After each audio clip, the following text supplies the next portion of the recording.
जो प्रस्ताव पेश हुआ है उस पर बात करने के लिए आपके बीच में खड़ा हूं। एक ऐसा मुश्किल दौर है जब सत्ता में बैठे हुए सत्ताधीशों ने नफरत को अपना परमानेंट हथियार बना लिया हो। ऐसे समय में कांग्रेस पार्टी देश के हर कोने में जा करके मोहब्बत की बात कर रही है, प्यार की बात कर रही है। और इस जो कार्यक्रम का नाम है वो न्याय पथ है। न्याय पथ यानी कि इंसाफ का रास्ता।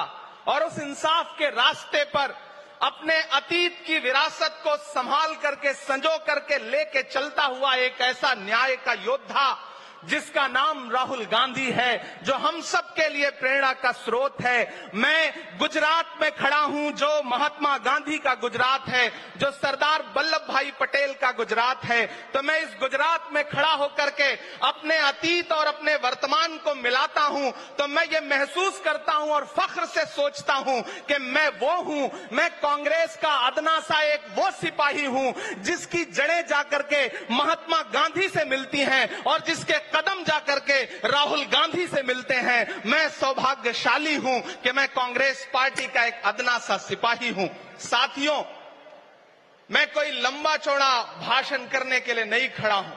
बस आपसे यह कहना चाहता हूं, ये जो न्याय का पथ है, हम सब इस न्याय के पथ पर चलने के लिए संकल्पित हैं। हमारा समर्पण इस न्याय के पथ के लिए है, हमारा संघर्ष इस न्याय के पथ के लिए है।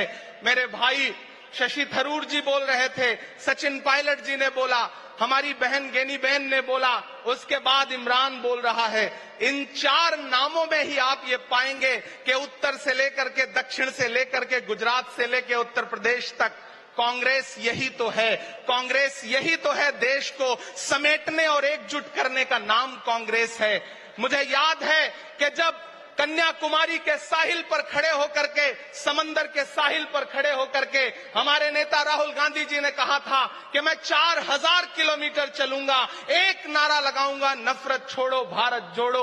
हम सारे लोग उनके कंधे से कंधा मिला करके, उनके कदम से कदम मिला करके 4000 किलोमीटर चलते रहे। मैंने देखे हैं राहुल गांधी जी के पांव के छाले, मैंने देखा है उनका बहता हुआ पसीना। लेकिन हम आपसे पूछना चाहते हैं और इस स्टेज पर मौजूद कांग्रेस पार्टी के अपने तमाम वरिष्ठ नेताओं से भी ये निवेदन करना चाहते हैं कि जिस पथ पर, जिस इंसाफ के रास्ते पर राहुल गांधी इस मुश्किल वक्त में निकले हैं, हम उस लड़ाई में किस तरह से, कितने जोश के साथ राहुल गांधी जी के साथ खड़े हैं, यही तय करेगा। राहुल जी ने कहा है कि अगला निशाना, अगली जीत, अगला राज्य जहां कांग्रेस पार्टी जीतेगी वो गुजरात होगा।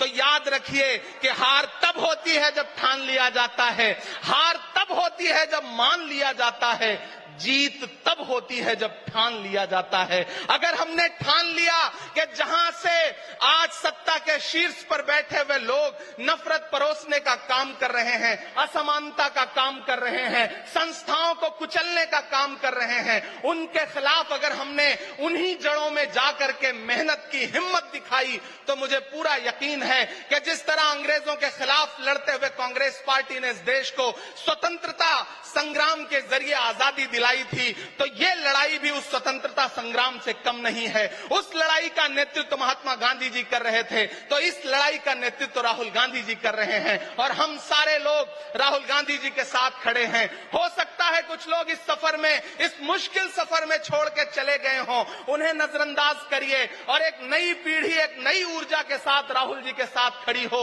मैं तो कहना चाहता हूं कि कांटे गुल के साथ नहीं चल सकते हैं, बुज़दिल खुल के साथ नहीं चल सकते हैं, रास्ते में जो छोड़ गया उसे जाने दो, सब राहुल के साथ नहीं चल सकते हैं। आप सारे लोग, हम सारे लोग और इस देश के लाखों लाख, करोड़ों करोड़ लोग राहुल गांधी जी के साथ खड़े हैं और यहां खड़ा होकर के इस देश के पिछड़ों को, आदिवासियों को, दलितों को, अल्पसंख्यकों को मैं सबको भरोसा दिलाते हुए इतना कहना चाहता हूं कि मेरे भाई, कांग्रेस ही है जो आपकी असली लड़ाई लड़ रही है। मुझे वो दिन याद है कि यह सरकार जब एक बिल लेकर के आई तो रात के 3 बजे भी आदरणीय सोनिया गांधी जी राज्यसभा में मौजूद थी इस देश के लिए, इस संविधान के लिए लड़ाई लड़ने के लिए, और राहुल गांधी जी भी लोकसभा में मौजूद थे उससे एक दिन पहले।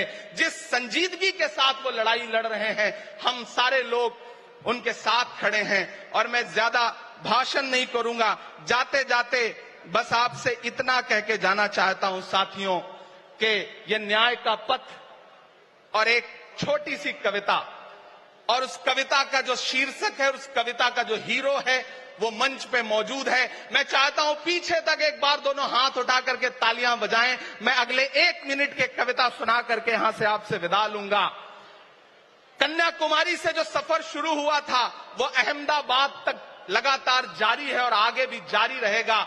और कल ही राहुल जी परसों बिहार से लौटे हैं, तब ये कविता मैं सुनाता हूं कि उदास मौसम बदल रहा है, उदास मौसम बदल रहा है, धुएं का पर्वत पिघल रहा है, दिलों में लावा उबल रहा है। सुबह सुबह जब हुजूम लेकर सफर पे निकले तो यूं लगे है कि जैसे सूरज निकल रहा है। वो चल रहा है, वो चल रहा है। वो कह रहा है कि नफरतों से जो दिल है टूटे मैं जोड़ दूंगा। एक नारा नफरत छोड़ो भारत जोड़ो, एक नारा नफरत के बाजार में मोहब्बत की दुकान खोल ली है। वो कह रहा है कि नफरतों से जो दिल है टूटे मैं जोड़ दूंगा। वो कह रहा है हर एक दरिया हर एक तूफान को मोड़ दूंगा। सुनो सितमगर न समझो डर कर मैं अपने लोगों को छोड़ दूंगा। सितम की गर्दन मरोड़ दूंगा। सितमगरों की हर एक ख्वाहिश हर एक साजिश कुचल रहा है। वो चल रहा है, वो चल रहा है। अंतिम पंक्तियां पढ़ता हूं कि जमाने भर की तमाम माओं ने हाथ उठाकर दुआएं दी हैं। जमाने भर की तमाम माओं ने हाथ उठाकर दुआएं दी हैं। तमाम बच्चों ने इस तपस्वी का माथा चूमा, बलाएं ली हैं। जो नफरतों का जहर भरा है ये बन के शंकर निगल रहा है। वो चल रहा है, वो चल रहा है। मोहब्बतों की किताब लेकर लबों पे अपने गुलाब लेकर, मोहब्बतों की किताब लेकर लबों पे अपने गुलाब लेकर, सुनहरे रंगों का ख्वाब लेकर वो आया है इंकलाब लेकर। बलाएं रास्ता बदल रही हैं, फजाएं खुशबू में ढल रही हैं। ये नफरतों का निजाम बदले, हिकारतों का कलाम बदले।